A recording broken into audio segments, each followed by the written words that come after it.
அற்புதத்தின் ஆராதனை, அபிஷேக ஆராதனை, அனல் மூட்டும் ஆராதனை,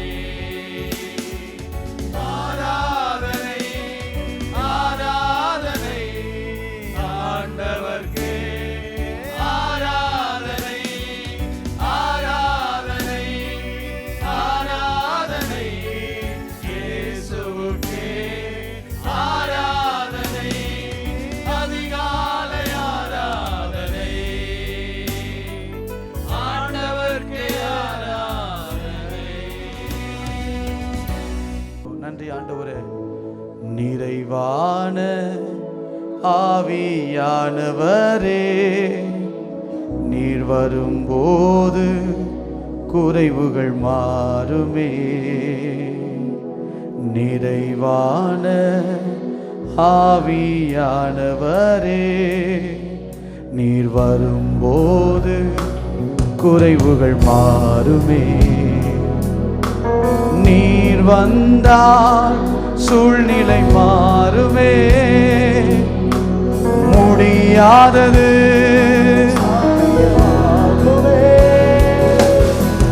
நீர் வந்தா, நீங்க பாடுங்க. முடியாதது ஒரு விஷயம் கூட, நீர் வந்தால், நீர் வந்தால் சூழ்நிலை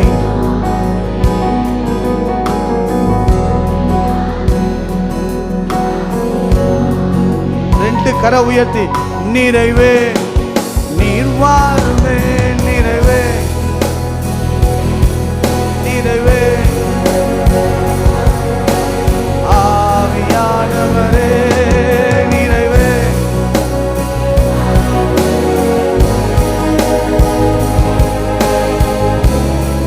நீர் போதுமே ஆவி.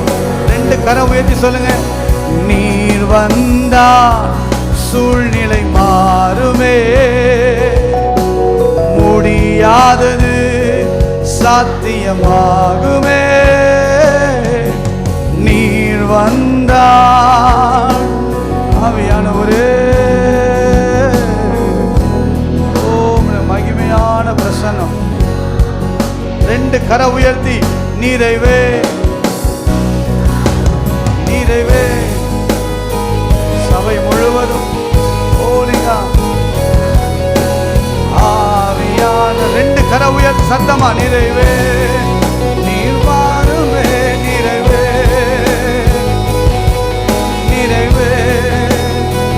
ஒரு விசை கூட ஒருத்தர் கரம் கூட கீழே இல்லாம கர உயர்த்தி, நிறைவே நீர் வாருமே, நிறைவே நீர் போதுமே, நிறைவே ஆவியானவரே, ஆவியானவரே, ஆவியானவரே. மகா பரிசுத்தமுள்ள நல்ல ஆண்டவரே, இயேசுவின் நாமத்தில் உம்முடைய சமூகத்துக்கு நேராய் நாங்கள் கடந்து வருகிறோம். உம்முடைய வார்த்தையை கர்த்தர் எங்களுக்கு தந்து எங்களை தைரியப்படுத்துவீராக. உம்முடைய வசனம் எங்களுக்கு ஆதாரம், உம்முடைய வசனம் எங்களுடைய அஸ்திபாரம். ஆண்டவரே, உம்முடைய வசனத்தை தந்து எங்களை பலப்படுத்தி இன்றைக்கு வேண்டிய காரியங்களை கற்றுக் கொடுக்க எங்களுக்கு அனுக்கிரகம் செய்தருளும்படியாய் ஜெபிக்கிறோம். எங்களை ஆசீர்வதியும் இயேசுவின் நாமத்தில் பிதாவே, ஆமென். மத்தேயு 3வது அதிகாரம் 13ஆம் வசனம் தொடங்கி 17ஆம் வசனம் வரைக்கும் நாம் வாசிக்க கேட்கலாம். மத்தேயு 13வது அதிகாரம் 13ஆம் வசனம் தொடங்கி 17ஆம் வசனம் வரைக்கும் நாம் வாசிக்க கேட்கலாம். அப்பொழுது யோவானால் ஞானஸ்நானம் பெறுவதற்கு இயேசு கலிலேயாவை விட்டு யோர்தானுக்கு அருகே அவனிடத்தில் வந்தார். யோவான் அவருக்கு தடை செய்து நான் உம்மாலே ஞானஸ்நானம் பெற வேண்டியதா இருக்க நீர் என்னிடத்தில் வரலாமா என்றான். இயேசு அவனுக்கு பிரதியுத்தரமாக இப்பொழுது இடங்கொடு, இப்படி எல்லா நீதியையும் நிறைவேற்றுவது நமக்கு ஏற்றதா இருக்கிறது என்றார். அப்பொழுது அவருக்கு இடம் கொடுத்தான். போதும், இடங்கொடுத்தான். அல்லேலூயா சொல்லுங்க பாப்போம். இப்பொழுது இடங்கொடு அப்படின்னு ஆண்டவர் கேட்கும்போது யோவான் ஸ்நானகன் சொல்றதை இடம் கொடுத்தான். அல்லேலூயா. இன்றைக்கு ஆண்டவர் நம்மோடு பேசுகிற செய்தியினுடைய தலைப்பு, தேவன் உங்கள் வாழ்வில் இடைப்பட அனுமதியுங்கள். தேவன் உங்கள் வாழ்வில் இடைப்பட அனுமதியுங்கள். வேதத்தை கவனித்து பார்ப்போமானால், ஆண்டவர் இஸ்ரவேல் ஜனங்களோடு நம்மோடு எப்போதும் தங்கி வாசமாய் இருக்க அவர் விருப்பமுள்ளவராய் இருக்கிறார். ஆதி நாட்களிலிருந்து இப்போ வரைக்கும் நீங்கள் கவனித்து பார்த்தீங்கன்னா, அவருடைய கிரியைகள், அவருடைய செயல்பாடுகளை கவனித்தால் தேவன் நம்மோடு கூட இருக்கவே அவர் மிகவும் விரும்புகிறார். அதனால தான் இஸ்ரவேல் ஜனங்கள் எங்களுக்கு ராஜா வேணும் அப்படின்னு சொன்னபோது சாமுவேல் கேட்கும்போது சொல்கிறாரு, அவங்க உன்னை தள்ளலப்பா, என்ன தள்ளினார்கள். ஏன்னா வேதம் சொல்கிறது, அந்நிய தேவன் அல்ல, தேவன் ஒருவரே அவர்களை வழிநடத்த விரும்பினார். தேவன் தம்முடைய ஜனங்களை வழிநடத்த, அவர்களோடு வாசம் பண்ண, அவர்களை நடத்த தேவன் ரொம்ப விருப்பம் உள்ளவராய் இருக்கிறார். பாருங்க, ஆதியிலிருந்து பாருங்களேன், ஏதேன் தோட்டத்தில் பாருங்க, அவங்களோடு உலாவதற்கு இடைபடுவதற்கு தேவன் வாசம் பண்ணினார். நீங்கள் ஏனோக்க பாருங்க, அவ்வளோ சர்வ வல்லமை உள்ள தேவன், ஆனால் ஏனோக்கோடு நடக்கிறதுக்கு தேவன் விரும்பி அவனோடு கூட இடைபட்டு அவர் நடந்ததை நம்ம வேதத்தில் வாசிக்கிறோம். உலகத்தையே அழிக்க முற்பட்ட போது நோவாவுக்கு கிருபை கிடைத்து, நோவாவுக்கு அந்த கோப கண்களிலும் கர்த்தருடைய ஒரு மனிதனுக்கு கிருபையை தந்து அவரோடு கூட இடைப்பட்டார். ஆபிரகாமை எடுத்துக்கொள்ளுங்க, இடைப்பட்டார். ஈசாக், எல்லாரையும் நீங்கள் வேதத்தை வாசித்தீங்கன்னா எல்லா சம்பவத்திலும் தேவன் ஜனங்களோடு வாசம் பண்ண, இடைபட, நடத்த அவர் விருப்பம் உள்ளவராய் இருக்கிறார். அல்லேலூயா. அதனால தான் புதிய ஏற்பாட்டில் வரும்போது அவர் பரமேறி போனாலும், இயேசு பரமேறி போறனாலும் அவர் சொல்றாரு, உங்களுடனே என்றைக்கும் இருக்கிற சத்திய ஆவியாகிய தேற்றரவாளனை உங்களுக்கு கொடுத்துட்டு போறேன்னு சொல்றாரு. அல்லேலூயா சொல்லுங்க. அவர் நம்மை சகல சத்தியத்திற்குள்ளும் நடத்துகிறவர். என்ன செய்றாரு? பாவத்தை குறித்தும் நீதியை குறித்தும் கண்டித்து உணர்த்தி ஆண்டவரோடு இணைக்கிற அனுபவத்தோடு ஆவியானவர் நடத்தி கொண்டு போகிறார். அப்படின்னா என்ன அர்த்தம்? தேவன் நம்ம நடத்த, இடைபட, நம்ம வாழ்க்கையில் அவரே முழுவதுமாய் இருந்து செயல்படுவதற்கு தேவன் விருப்பம் உள்ளவராக இருக்கிறார். ஆனால் எப்படி தேவன் இணைந்து இடைபட்டு செயல்பட விரும்புகிறார் அப்படின்றதான் ரொம்ப முக்கியம். அதான் இந்த செய்தியினுடைய தலைப்பில் நான் சொன்னேன், இடைபட அனுமதியுங்கள். அல்லேலூயா சொல்லுங்க பார்ப்போம். ஆண்டவர் நம்ம வாழ்க்கையை நடத்த விரும்பினாலும், ஆண்டவர் நம்முடைய கரம் பிடித்து அழைத்து செல்ல விரும்பினாலும், ஆண்டவர் நம்முடைய வாழ்க்கையில் உயர்வுகளை, ஆசீர்வாதங்களை தந்து நம்மை மேன்மைப்படுத்த வேண்டும் என்று அவர் விரும்பினாலும், ஆனால் எப்படி விரும்புகிறார் அப்படின்னா, நாம் அனுமதிக்கு பெற்று வாழணும், இடைபடணும்னு சொல்லி அவர் விரும்புகிறார். அல்லேலூயா. ஆண்டவர் நல்லவர், வல்லவர், அப்படி தான் யோசிக்கிறாமே தவிர இஸ் எ ஜென்டில் காட். இப்போ பார்த்தீங்கன்னா உலகத்தில் ஒரு ஜென்டில் பர்சன் யாருன்னா, எங்கே உள்ளே போனாலும் மே கம்மின், கதவை தட்டிட்டு தான் உள்ளே வருவாங்க. நான் வரலாமா அப்படின்னு கேட்பாங்க. அது ஒரு நல்ல ஹானஸ்ட். அவர் நமக்குள்ளே வாசம் பண்ண விரும்பினாலும் நமக்குள்ளே தங்குவதற்கு நம்ம விருப்பத்தை கர்த்தர் எதிர்பார்க்கிறார். அதான் வசனம் வாசிக்கிறோம், தாகம் உள்ளவன் மேலே தண்ணீரை ஊற்றுகிற தேவன். நீங்கள் வெளிப்படுத்தல் 3ஆம் அதிகாரம் 20ஆம் வசனத்தை நீங்கள் வாசித்து பாருங்க.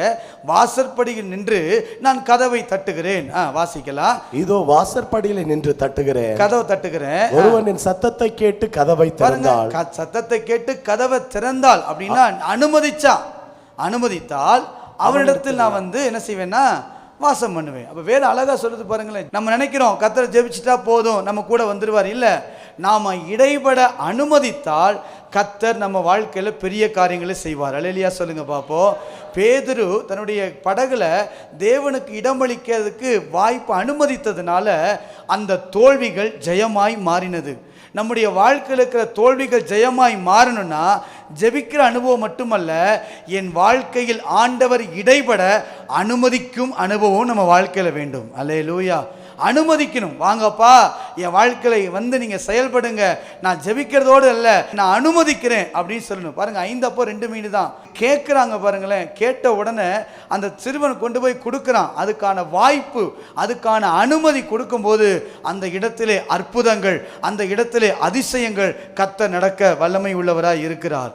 நாம் இடம் கொடுக்காத பட்சத்தில் ஆண்டவர் ஒரு நாளும் நம்ம வாழ்க்கையில் கிரியை செய்ய மாட்டார்.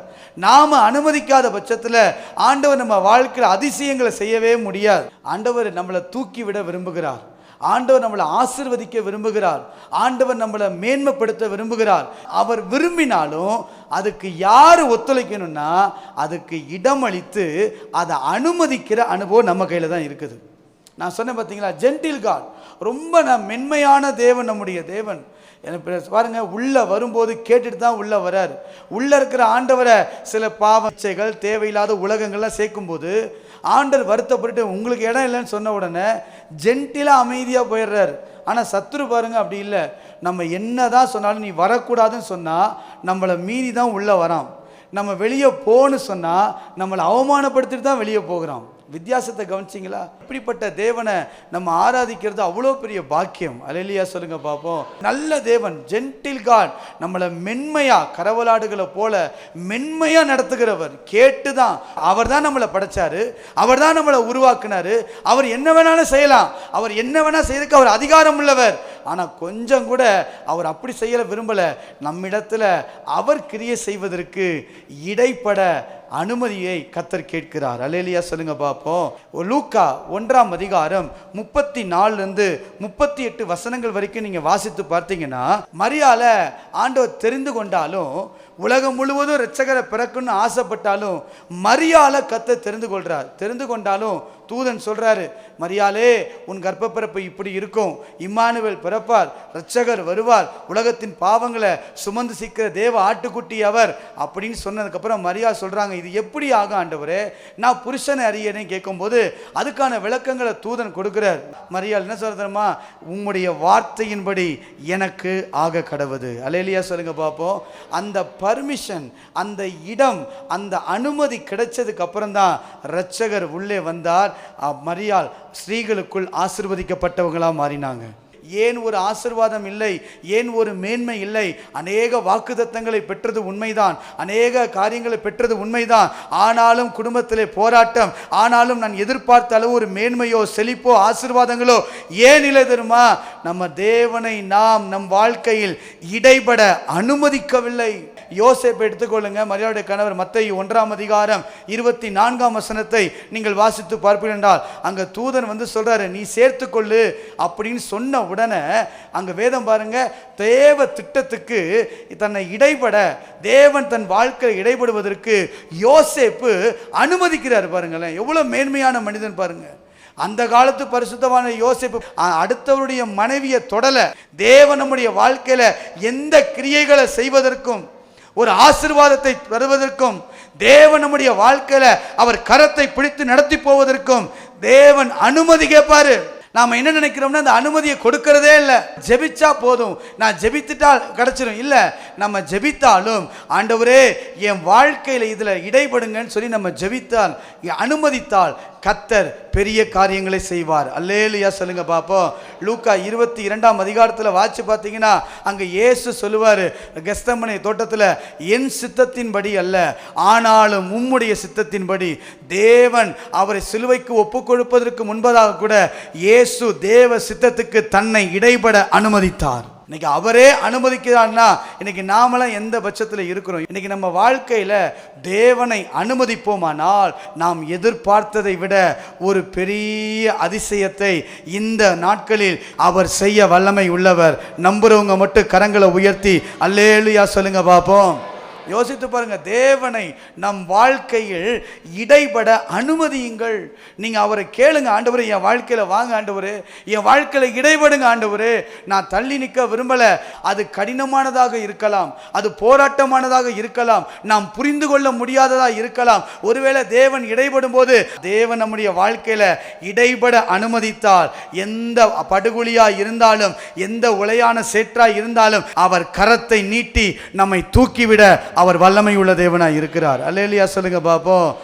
ஏன் என் வாழ்க்கையில் தேவன் இடைபடுவதற்கு அனுமதிக்க முடியவில்லை? அதை தான் நான் ஒரு 3 கருத்தை சொல்லி, அனுமதித்தா நான் என்ன செய்ய வேண்டும், என் வாழ்க்கையில் தேவன் இடைபடுவதற்கு நான் அனுமதிக்கணும்னா என்ன செய்யணும், என்கிட்ட என்ன இருக்கணும், அதையும் சொல்ல கர்த்தர் கிருபை தருவாராக. நம்பர் 1, ஏன் நம்மால் நம்முடைய வாழ்க்கையில் தேவன் இடைபடுவதற்கு அனுமதிக்க முடியவில்லை?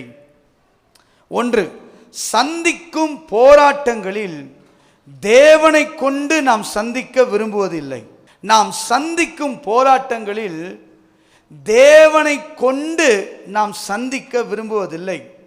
1 சாமுவேல் 17ஆம் அதிகாரம் 38, 39 வசனங்களை வாசித்து பார்த்தீங்கன்னா, அங்க கோலியாத்து பயங்கரமா சத்தம் போட்டுட்டு இருக்கும்போது தாவீது நான் அவனோடு போய் யுத்தம் பண்றேன் அப்படின்னு சொல்றான். அப்ப சவுல் தன்னுடைய வஸ்திரங்களை எல்லாம் எடுத்து தாவீதுக்கு கொடுத்து இதை நீ போட்டுட்டு போன்னு சொல்றான். தாவீது அதை போட்டு பார்த்துட்டு சொல்றாரு, இதுல எனக்கு அப்பியாசம் இல்லை.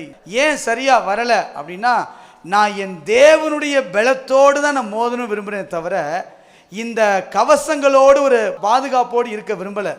தேவன் தான் என் பாதுகாப்பை தவிர, தேவன் தான் என் பலனை தவிர, தேவன் தான் எனக்கு வெற்றி கொடுக்க முடியுமே தவிர இந்த கவசமோ இந்த ஆயுதமோ அல்லது இந்த பாதுகாப்போ அல்ல, தேவனே என் வெற்றி என்று சொன்னான். அல்லேலூயா சொல்லுங்க பார்ப்போம். இன்னைக்கு நம்முடைய வாழ்க்கையில ஏன் ஆண்டவருக்கு இடைபட அனுமதிக்க முடியலன்னா, மேக்சிமம் நம்முடைய போராட்டத்தை நாமளே சந்திக்க முற்படுறோம், நாமளே அதை மேற்கொள்ள முற்படுறோம். நீங்க எனக்கு வெற்றியை கொடுங்க அப்படின்னு ஜெபிக்கிறோமே தவிர அந்த யுத்தத்தில் என் தேவனையும் இணைத்து கொள்ள நம்ம விரும்புகிறது இல்லை. நான் சந்திக்கிற பிரச்சனையில எனக்கு வெற்றியை தாங்க நம்ம ஜெபிக்கிறோமே தவிர அந்த யுத்தத்தில் என்னோடு இசைந்து வருகிறவர் அவர், என்னோடு இணைந்து வருகிறவர் அவர் அப்படின்னு நமக்கு தெரியல. நீங்க 2 நாளாகமம் 14ஆம் அதிகாரம் 11ஆம் வசனத்தை நீங்க வாசித்து பார்த்தீங்கன்னா, ஆசா என்கிற ஒரு மனிதனை குறித்து வாசிக்கிறோம். ஒரு பெரிய யுத்தம் வருது ஆசாவுக்கு விரோதமா, பயங்கரமான யுத்தம். தன்னை விட எதிராளிகள் மிக பலத்தவர்கள், 2 மடங்கு கூட உள்ள எதிராளிகள், 10 லட்சம் பேர் இருக்கிறாங்க. இவங்கிட்ட இருக்கிறதோ 5 லட்சம் கிட்ட தான் இருக்கிறாங்க. என்ன செய்கிறதுன்னு ஆசாக்கு தெரியல. உடனே என்ன தெரியுமா செய்யறாரு, ஆண்டவரே எனக்கு என்ன செய்வதுன்னு தெரியல, பலன் இல்லை, உம்மை சார்ந்து கொள்ளுகிறேன். நல்லா கவனிங்க, வாழ்க்கையில பிரச்சனைகள் போராட்டங்கள் எல்லாருக்கும் வரும். அந்த பிரச்சனை போராட்டங்கள்ல தேவன் இடைபட நம்ம அனுமதிக்கணும். நாமளா யுத்தத்தை எடுத்து நாமளா பிரச்சனையை மாற்றி கொண்டு வந்துடலாம். எனக்கு ஞானத்தை தாங்க ஜெபிக்கிறது ஒரு பக்கம், ஆண்டவர் எனக்கு விடுதலையை தாங்க ஜெபிக்கிறது ஒரு பக்கம். ஆனால் அதை விட ஒரு மேலான அனுபவம் தெரியுமா, நான் அல்ல நீரே என்னோடு கூட வருவீராக. அல்லேலூயா சொல்லுங்க பார்ப்போம். அப்படி வருவாரானால் அந்த யுத்தம் நம்முடையதல்ல, அது கர்த்தருடையது. இன்னைக்கு என்ன பிரச்சனை? இன்னைக்கு ஏன் கடன் மாறல, போராட்டங்கள் மாறல, தொழில விருத்தி வரல? என்ன பிரச்சனை அப்படின்னா, என் தேவனோடு நான் இணைந்து கரம் பிடித்து நான் என் போராட்டத்தில் நம்முடைய வாழ்க்கையில பிரச்சனையில என் தேவன் இடைபட நான் அனுமதிப்பேனானால் என் தடைகளை நீக்கி போடுகிறவர் முன்பதாக கடந்து போவார். சொல்லுவதினால் அல்ல, அவரை அனுமதிக்கும் போது, அவரை முன்ன அனுப்பும் போது கர்த்தர் நமக்கு வெற்றியை தர போதுமானவராக இருக்கிறார். அல்லேலூயா சொல்லுங்க பாப்போம். 2வதாக ஏன் நம்முடைய வாழ்க்கையில தேவன் இடைபட அனுமதிக்க முடியல அப்படின்னு சொன்னா, நாம் சந்திக்கும் சவால்களில் தேவனை புரிந்து கொள்ளவில்லை. 2வது, நாம் சந்திக்கும் சவால்களில் தேவனை குறித்த புரிதல் இல்லை. 1 சாமுவேல் 17 நீங்க வாட்சி பார்த்தீங்கன்னா, அவர் சொல்லுவார், தாவீது, இன்றைக்கு கர்த்தர் உன்னை என் கையில் ஒப்பு கொடுப்பார். இன்னைக்கு கொடுப்பார். இன்னைக்கு என் தேவனை பற்றி உனக்கு தெரியாது, என் தேவனை பற்றி யாரும் தெரியாது, இன்னைக்கு உன்னை என் கையில் ஒப்பு கொடுப்பார். அல்லேலூயா சொல்லுங்க பார்ப்போம். ஏன் கர்த்தரை இடைபட அனுமதிக்க முடியலன்னா, நம்ம சந்திக்கிற போராட்டங்களில் தேவனை புரிந்து கொள்ளலை. நீங்கள் தானியலில் வாட்சி பார்த்தீங்கன்னா, ஷாத்ராக் மேஷாக் ஆபேத்நேகோ ஒரு எரிகிற அக்கினி சூளையில் போய் நிற்கிறாங்க. அவங்க சொன்ன காரியம் என்ன? நாங்கள் ஆராதிக்கிற தேவன் எங்களை தப்புவிக்க வல்லமை உள்ளவராக இருக்கிறார். இந்த எரிகிற சூளைக்கு, எரிகிற அக்கினிக்கு என்னை தப்புவிக்க அவர் போதுமானவர். இன்னும் 7 மடங்கு பரவாயில்ல, இன்னும் 7 மடங்கு, இன்னும் எத்தனை 7 மடங்கு மாற்றினாலும் அனுமதித்தால் அந்த அக்கினி சூளை நடுவிலே என் வாழ்க்கையில் ஒரு தீக்கரை படாதபடி, ஒரு தீ ஸ்மெல்லு கூட வராதபடி என் வாழ்க்கையில் இடைபட அவர் வல்லமை உள்ள தேவனாக இருக்கிறார். நம்ம போராட்டத்தையே பெருசாக பார்க்குறோமே தவிர, நீங்கள் சொல்லுங்கள், என் போராட்டத்தை காட்டிலும் எனக்குள்ளே இருக்கிற தேவன் அவர் மிகவும் பெரியவர். நான் சந்திக்கிற பிரச்சனைகளை காட்டிலும், என் சூழ்நிலைகளை காட்டிலும் நான் ஆராதிக்கிற தேவன் எப்படி தெரியுமா, ஒரு இரவிலேயே ராஜ்யத்தையே மாற்ற முடியுமானா என் சூழ்நிலைகளை மாற்ற அவர் போதுமானவராக இருக்கிறார். இடைபட அனுமதியுங்கள். 3வதாக ஏன் நம்முடைய வாழ்க்கையில் தேவனை இடைபட அனுமதிக்க முடியவில்லை அப்படின்னு நீங்கள் பார்த்தீங்கன்னா, நாம் சந்திக்கும் கடினமான சூழ்நிலைகளில் தேவ வழி நடத்துதலை பெற விரும்பலை. இது 1 சாமுவேல் 17:49 வாசிங்கன்னா, அங்கே நெற்றியை காட்டுறாரு பாருங்களேன் கர்த்தர். நல்லா கவனிங்க. அவன் கோலியாத்து எல்லாம் ஃபுல்லாக ட்ரெஸ் போட்டு ஆர்ம்ஸ் போட்டு உட்காந்துருக்கிறான், எல்லாம் ஃபுல்லாக தலை சீரா மார்க்கவசம். இதே அந்த கல்லை அவன் எடுத்துகிட்டு போய் வேகமாக அடித்து மார்க்கவசத்தில் அடிச்சிருந்தா உடஞ்சிருக்குமான்னு தெரியல, அல்லது தலையில் அடிச்சிருந்தா அது எப்படி இருந்திருக்குமான்னு தெரியல. ஆனால் தேவ வழிநடத்துதலை தாவீது பெறான் பாருங்களேன். அந்த கேப், அந்த நெற்றியை பாரு. நெற்றி என்பது ஒரு மனது. நல்லா கவனிங்க. எவ்வளோ பெரிய ஜாம்பாவானா இருந்தாலும் ஒரு மனிதனுடைய மனநிலை சரியில்லை என்றால் அந்த மனிதனால் எவ்வளவு பெரிய நபராக இருந்தாலும் சரி ஈஸியாக தோற்றுற முடியும். ஒரு மனிதனுடைய மிகப்பெரிய வெற்றி சீரான மனநிலை, சீரான மனம். ஒரு மனிதனுடைய மனதை, அதுக்கு தான் சத்துரு நம்ம உள்ளத்துக்குள்ளே அவிஸ்வாசத்தை கொண்டு வந்து மனதை குலைச்சி விடுறான். ஒரு மனிதனுடைய எண்ணங்கள், மனது மட்டும் சரியாக இல்லாமல் போயிடுச்சுன்னா எவ்வளோ பெரிய ஆளாக இருந்தாலும் சரி ஈஸியாக தட்டிடலாம். அது ஆண்டவர் தாவீதுக்கு காட்டி கொடுக்குறாரு பாருங்களேன். அந்த நெற்றியில் அடிப்பா, எதில் அடித்தாலும் சரி நேராக ஹெட்ஷாட், நேராக நெற்றியில் ஒரே அடியில் அவன் கீழே விழுந்தான். சில நேரங்கள் நம்ம வாழ்க்கையில் ஏன் ஆண்டவர் இடைபெற அனுமதிக்கிறது இல்லைன்னா இதுதான் காரணம். அவர் நம்ம தேவ வழிநடத்துதலை விரும்புறதில்ல. இன்றைக்கி நான் உங்களுக்கு சொல்கிறேன் பாருங்கள், நம்ம மட்டும் இடைபெற அனுமதிச்சா வழிநடத்துதல் உண்டாகும். எப்படிப்பட்ட வழிநடத்துதல் தெரியுமா? நம்ம குடும்பத்துக்கு, நம்ம பிள்ளைகளுக்கு, நம்ம வாழ்க்கைக்கு எவ்வளவு பெரிய சத்துரு வந்தாலும் ஒரே நொடியில் அவனை கீழே வீழ்த்துகிற யுத்தங்களை கர்த்தர் நமக்கு கற்றுத்தர வல்லமை உள்ளவர். இந்த இடத்துல போய் நில்லு, இதை செய், இதை செயல்படுத்து, இப்படி ஜெபி அப்படின்னு சொல்லி கொடுக்க என் தேவன் போதுமானவராக இருக்கிறார். அங்கே தாவீதுக்கு சொல்கிறாரு, அப்பா அவனை சைஸை பார்க்காத, அவன் உன்னை விட மிகப்பெரிய ஜாம்பவன் தான், மிகப்பெரிய ஜெய்ஜாண்டிக்காக இருக்கிறான், சிறுவயது யுத்த வீரன் தான், உனக்கு யுத்தமே தெரியாதான். ஆனால் நீ கவலைப்படாத, யுத்தத்தில் என்னை இடைபட அனுமதித்ததால் உனக்கு வழிநடத்துதல் சொல்கிறேன். அங்கே பாரு ஒரு கேப்பு, அங்கே பாரு ஒரு நெற்றி, அதில் நீ வீசு. அந்த கல் எங்கே போகுதுன்னு பார்க்காத, நான் ஒரு தூதனை கொண்டு அந்த கல்லை பிடிச்சி சரியாக நெற்றியில் அடித்து அவ்வளோ பெரிய வெற்றியை தாவீதுக்கு கர்த்தர் ஏற்படுத்தி கொடுத்தார். உங்களுக்கும் கர்த்தர் பெரிய வெற்றியை தருவாராக. கரங்களை உயர்த்தி அல்லேலூயா சொல்லுங்க பாப்போம். அல்லேலூயா. தேவன் இடைபட அனுமதிக்கணும் நம்ம வாழ்க்கையில். ஆண்டவரே நீங்கள் நடத்துங்க ஆண்டவரே, இந்த சூழ்நிலைகள்லாம் தாண்டி நான் கடந்து போக கர்த்தர் கிருபை தாரு நம்ம ஜெபிக்கணும். இடைபட அனுமதிக்கணும்னா என்ன செய்யணும் அப்படின்றத சொல்ல போகிறேன். அல்லேலூயா சொல்லுங்க. ஆண்டவர் இடைபடணும், அதுதான். அது இடைப்பட்டாதான், அதுக்கு அனுமதித்தாதான். நான் மீண்டும் சொல்லுகிறேன், he is a gentle God. அவர் ஒரு நாளும் நம்ம அனுமதிக்காம நம்மளை கட்டாயப்படுத்தி நம்ம வாழ்க்கையில கிரியை செய்ய விரும்புகிறவர் அல்ல. யோசித்து பாருங்களேன், ஆவியானவரை கொடுக்கறதா இருந்தா கூட ஆண்டவர் சொல்ல, தாகம் உள்ளவன் மேல தண்ணீரை ஊற்றுவேன். ஒரு விருப்பத்தை, ஒரு வாஞ்சையை, ஒரு அனுமதியை தேவன் நம்மிடத்தில் எதிர்பார்க்கிறார். இன்றைக்கு அந்த அனுமதியை இந்த நாளில் கொடுத்தா எனக்கு தெரியும், இதுவரை செய்யாதத என் தேவன் எனக்காய் அவர் கிரியை செய்ய வல்லமை உள்ளவர். நல்ல கையை தட்டி ஆவே நிரம்பி சொல்லுங்க, நான் இடைபட அனுமதிக்கும் போது எந்த சத்ருவோ எந்த கோலியாத்தோ என்னை விட பெரிதா இருக்கலாம், ஆனா என் தேவன் பெரியவர். அல்லேலூயா, அல்லேலூயா. அப்ப தேவன் அனுமதிக்கிறான், நான் என்ன செய்யணும்? அந்த 3 கருத்துக்களை வேகமாய் சொல்லி கடந்து போக கிருபை தருவாராக. நம்பர் 1, முதலாவதாக மறுப்பு தெரிவிக்க கூடாது. தேவன் நம்முடைய வாழ்க்கையில் இடைபட வேண்டுமானால் நாம மறுப்பு தெரிவிக்க கூடாது. ஆதியாகமம் 12ஆம் அதிகாரம் 1-2 வசனங்களை நாம் வாசிக்கலாம். ஆதியாகமம் 12வது அதிகாரம் 1-2 வசனத்தை வாசிக்க கேட்கலாம். கர்த்தர் ஆபிராமை நோக்கி, நீ உன் தேசத்தையும் உன் இனத்தையும் உன் தகப்பனுடைய வீட்டையும் விட்டு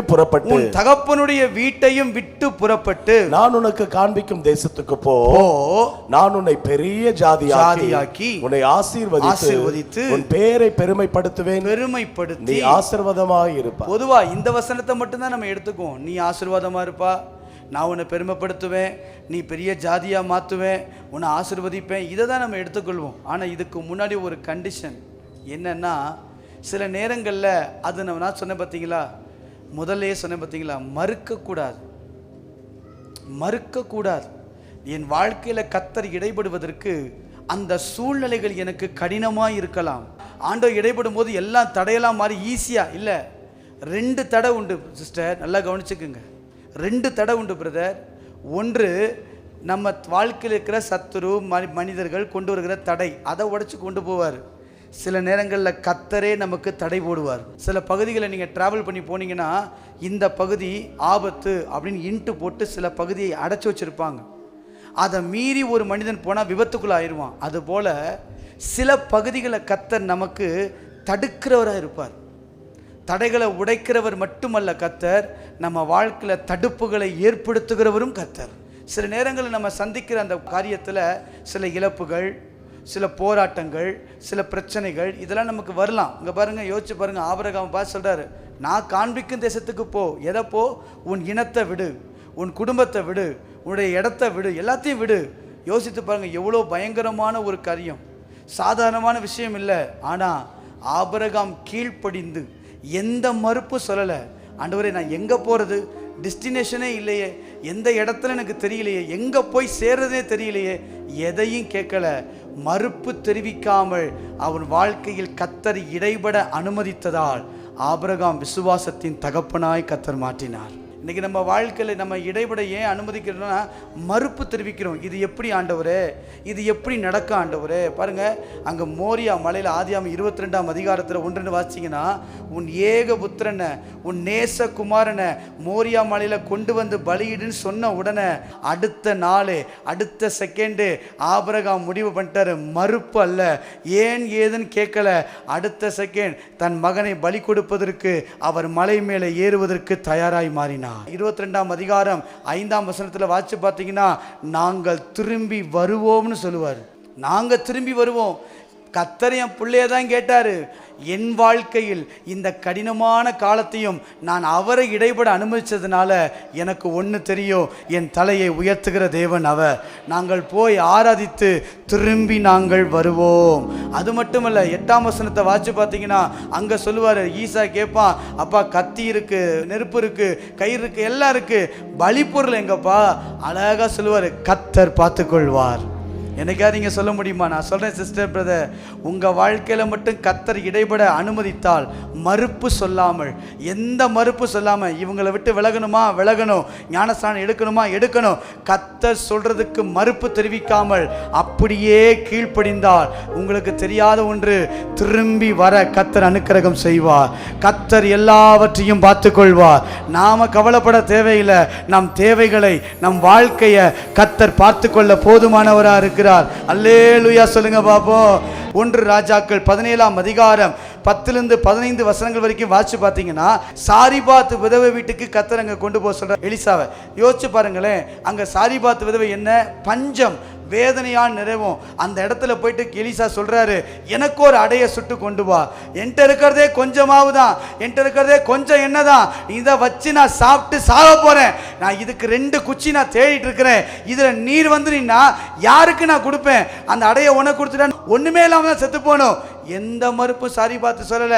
அடுத்த நிமிஷம் அடைய சுட்டு கொண்டு வந்து கொடுத்த போது வேதம் சொல்லுகிறது, பஞ்ச காலம் முடியும் வரை மாவும் எண்ணெயும் குறைந்து போகாத அற்புதங்களை கர்த்தர் செய்தார். 2 ராஜாக்கள் 4ஆம் அதிகாரம் 2லிருந்து 7 வரைக்கும் வாசிங்கன்னா, தீர்க்கதரிசி புத்திரர்ல ஒரு மனைவி கடன்பட்டு வந்து நிற்கிறார். அந்த வேதனையோடு நிற்கும் போது சொல்றா, என்கிட்ட ஒண்ணுமே இல்லை, உங்ககிட்ட என்னப்பா இருக்குது? கொஞ்சம் என்னதான் இருக்குது, போதும், அதை கொண்டு வா. எங்க கொண்டு வருது? கடன் கேட்டு பாத்திரம் வாங்கு. ஐயோ, நான் ஏற்கனவே கடன் வாங்கிட்டேன், பாத்திரத்தை வாங்கு.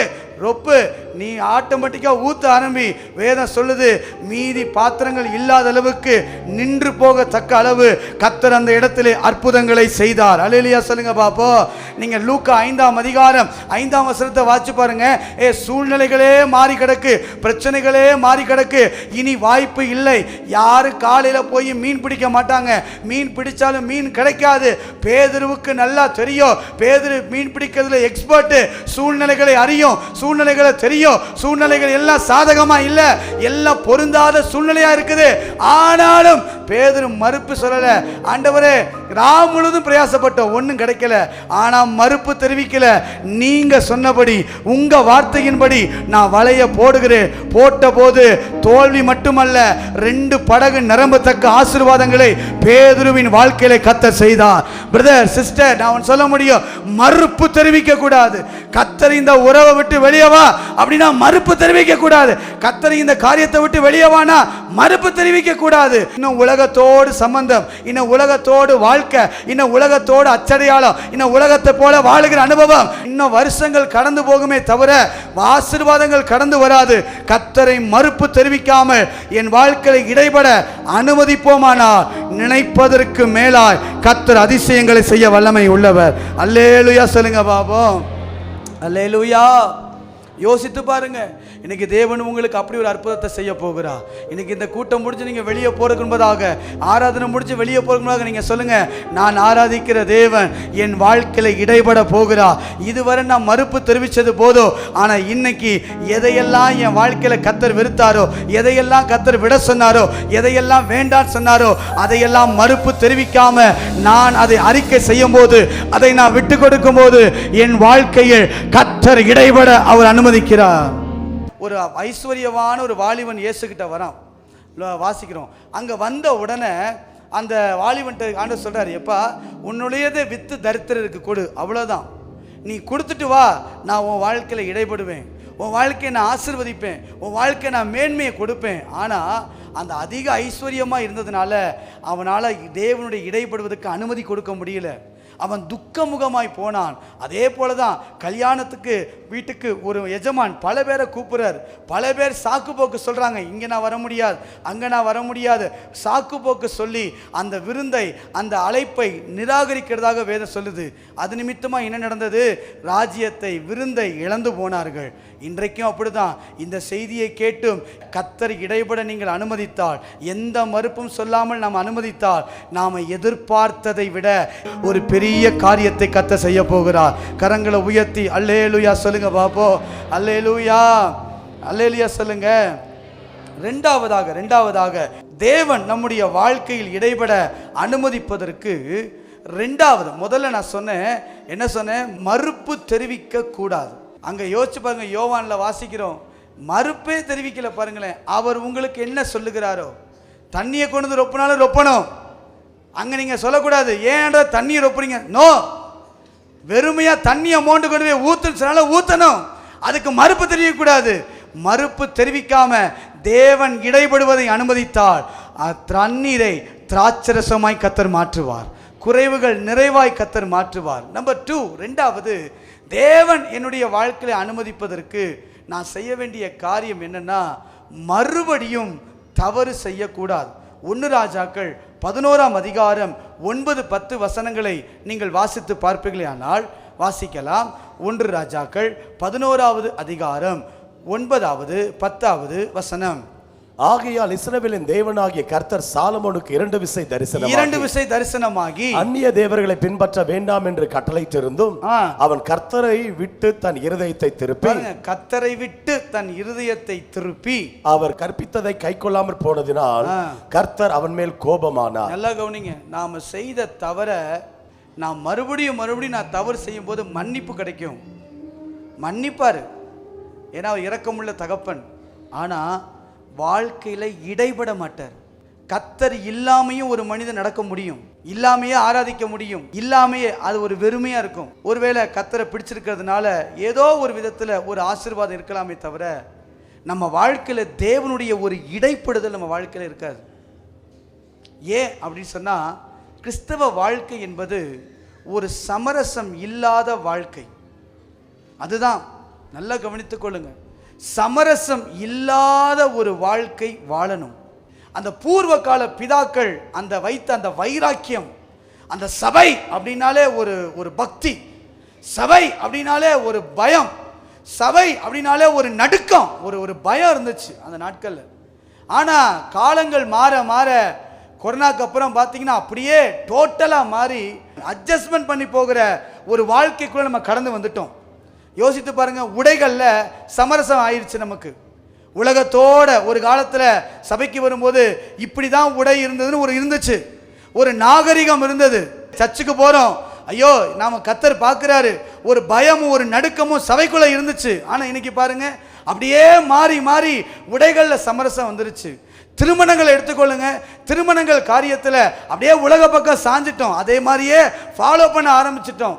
திருமணங்கள்ல சமரசம் வர ஆரம்பிச்சிருச்சு. யோசிச்சு பாருங்களேன், எல்லா விஷயத்திலையும் நம்ம சமரசம் கொடுக்க ஆரம்பிச்சிட்டோம். எல்லா காரியத்திலையும், ஆராதனை நேரங்களில் சபைகளுக்குள்ள, குடும்பங்களுக்குள்ள, தொழிலுக்குள்ள, எல்லாத்துலேயும் உலகத்தோடு ஏன் சபையில் மகிமை இல்லை, ஏன் சபையில் சமாதானம் இல்லை, ஏன் சபை குடும்பங்களுக்குள்ள ஒற்றுமை இல்லை, ஏன் சபை குடும்பங்களில் ஆசீர்வாதங்கள் இல்லை, ஏன் சபை குடும்பங்களுக்குள்ள ஒரு சுகம் இல்லை, ஏன் நம்முடைய வாழ்க்கையில் அந்த தெய்வீகத்தை, அந்த தேவனுடைய விருப்பத்தை, அந்த தேவனுடைய சாயலை ஏன் சபைக்குள்ள பார்க்கலன்னா சமரசம் பண்ணி அட்ஜஸ்ட் பண்ணி கடைசியா அப்படியே பாருங்க, ஒன்றும் இல்லை, பெண்கள் சைடு தான் உட்காரணும், இல்லை சமரசம் நம்ம வாழ்க்கையில் அப்படியே போயிருச்சு. அப்படியே சபையினுடைய அந்த பூர்வீக, அந்த தேவ மகிமையை, அந்த சபையினுடைய கட்டுக்கோப்பை, அந்த சபையினுடைய அந்த ஒழுங்குகளை நம்ம லூஸ் பண்ணிட்டோம். இன்னைக்கு தேவன் மீண்டும் எச்சரிக்கிறார். தேவன் மீண்டும் நமக்கு சொல்லுகிறார், ஆதிகால சபைக்கு, ஆதிகால காரியத்துக்கு நாம் திரும்புவோமானால் இதே சபைக்குள்ள, நம்ம குடும்பத்துக்குள்ள, நம்ம வாழ்க்கைக்குள்ள அவர் இடைபட கர்த்தர் வல்லமையாய் கிரியை செய்வார். அல்லேலூயா சொல்லுங்க பாப்போம். இன்னைக்கு அப்படியே மாறி வந்துட்டோம். ஒரு காலத்துலலாம் வாலிப பிள்ளைகளுக்கு நல்லா ஹேர்ஸ் கட்டி எல்லாம் கரெக்டாக இருந்தது. இன்னைக்கு அதெல்லாம் இல்லை.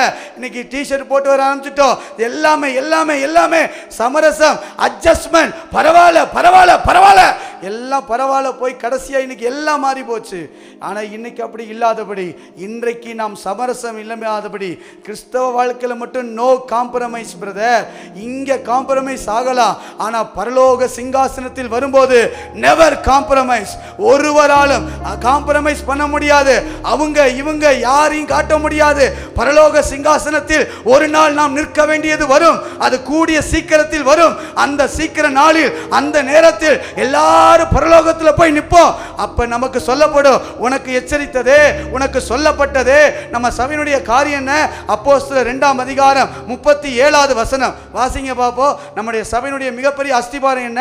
அப்போஸ்தலர் 2ஆம் அதிகாரம் 37 47 வரைக்கும். இதை அவர்கள் கேட்டபோது இருதயத்தில் குத்தப்பட்டவர்களாகி பேதுருவையும் மற்ற அப்போஸ்தலரையும் பார்த்து சகோதரரே நாங்கள் என்ன செய்ய வேண்டும், நான் என்ன செய்யணும் அப்படிங்க. இதுதான் நம்ம ஆதாரம், இதுதான் நம்ம சபையுடைய அஸ்திபாரமா இருந்தது. நான் என்ன செய்யணும்?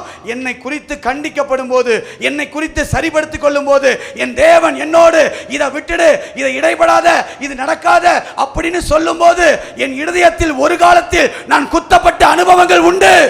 ஆனால் நாட்கள் கடந்து போக போக நான் உலகத்தோடு சமரசம் ஆயிட்டேன். உலகத்தோடு இணைந்து வாழ ஆரம்பிச்சிட்டேன். உலகத்தை போல வேஷம், உலகத்தினுடைய சாயல் எல்லாம் எனக்குள்ள வர ஆரம்பிச்சிச்சு. கொஞ்சமா வரதுனால ஆராதனை அசட்டை பண்ண ஆரம்பித்தேன். திருப்பந்திகளை அசட்டை பண்ண ஆரம்பித்தேன். இரவு ஜெபங்களை அசட்டை பண்ண ஆரம்பித்தேன். ஜெபப்பள்ளிக்கு நான் வரது இல்லை, உபவாச கூட்டத்துக்கு வரது இல்லை. ஒரு காலத்தில் இரவு ஜெபத்தில் வந்து கொண்டிருந்தவர்கள் இன்றைக்கு இரவு ஜெபத்தில் பார்க்க முடியறதில்லை, உபவாச கூட்டங்களில் பார்க்க முடியறதில்லை. ஜெபப்பள்ளிக்கு ஒரு காலத்தில் ஆர்வமாய் வந்து கொண்டிருந்த நாம் ஏன் வர முடியலை?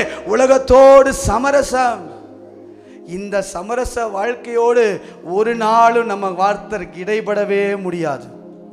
இன்னைக்கு நீங்க சொல்லி அர்ப்பணித்தால், இன்றைக்கு தேவ சமூகத்தில் நம்மை விட்டு கொடுத்து, ஆண்டவரே நான் இந்த சமரச வாழ்க்கை நான் வாழ விரும்பல, நான் உண்மையா இருக்க விரும்புறேன்னு சொன்னா, நிச்சயமாய் ஒவ்வொருத்தருடைய வாழ்க்கையிலும் கர்த்தர் தனிப்பட்ட விதத்தில் இடைபட கர்த்தர் அனுக்கிரகம் செய்வாராக. கரங்களை உயர்த்தி அல்லேலூயா சொல்லுங்க பாப்போம்.